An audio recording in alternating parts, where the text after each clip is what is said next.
మహబూబాబాద్ జిల్లా కేంద్రానికి చెందిన మహర్షి స్కూల్ గుర్తింపును రద్దు చేయాలని ఎస్ఎఫ్ఐ నాయకుడు సూర్యప్రకాష్ డిమాండ్ చేశారు. ఎలాంటి ప్రభుత్వ అనుమతి లేకుండా పుస్తకాలు అమ్ముతున్న వారిపై క్రిమినల్ కేసు నమోదు చేయాలని కోరారు. ప్రభుత్వ ఆదేశాలను బేఖాతరు చేస్తూ యథేచ్ఛగా పాఠ్యపుస్తకాలు, నోట్బుక్లు, టై, బెల్ట్, యూనిఫామ్స్ అమ్ముతూ తల్లిదండ్రుల నుండి ₹1,00,000 సొమ్ము చేసుకుంటున్న మహర్షి స్కూల్పై చర్యలు తీసుకోవాలని ఎస్ఎఫ్ఐ నాయకుడు డిమాండ్ చేశారు.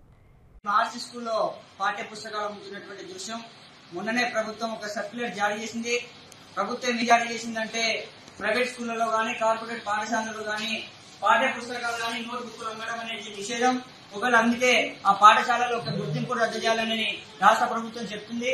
మరి ఇక్కడ ఉన్నటువంటి డిఓ ఏం చేస్తా ఉన్నాడో, జిల్లా విద్యాశాఖ అధికారులు కావచ్చు, మండల విద్యాశాఖ అధికారులు కావచ్చు, చూసి చూసినట్టు వివరిస్తా ఉన్నారు. వాళ్ళకి ముడుపులు కూడా ప్రతి సంవత్సరం వస్తున్నటువంటి పరిస్థితి చూస్తా ఉన్నాం. ఎందుకు చొరవ తీసుకోవట్లేదు? ఈరోజు ప్రైవేట్ పాఠశాలలో గ్రామీణ ప్రాంతాల్లో చదువుతున్నటువంటి విద్యార్థులు ఎక్కువ ఉన్నారు. వాళ్ళ దగ్గర నుంచి అధికంగా పుస్తకాల రూపంలో వాళ్ళ దగ్గర నుంచి విద్యార్థుల తల్లిదండ్రుల నుంచి రక్తం తాగుతున్నటువంటి పరిస్థితి చూస్తారు. ఒక్కొక్క నర్సరీకే 6 నుంచి 7,000 రూపాయలు వసూలు చేసినటువంటి పరిస్థితి. దాంతో పాటు యూనిఫామ్స్, పెన్నులు, నోట్ బుక్లు సైతం కూడా మహర్షి స్కూళ్లను అమ్ముతున్నటువంటి పరిస్థితి చూస్తున్నాం. కాబట్టి టై, బెల్ట్ ఇవి అన్ని కూడా అమ్ముతా ఉన్నారు. కాబట్టి ఈ మహర్షి స్కూల్ పై తక్షణమే చర్య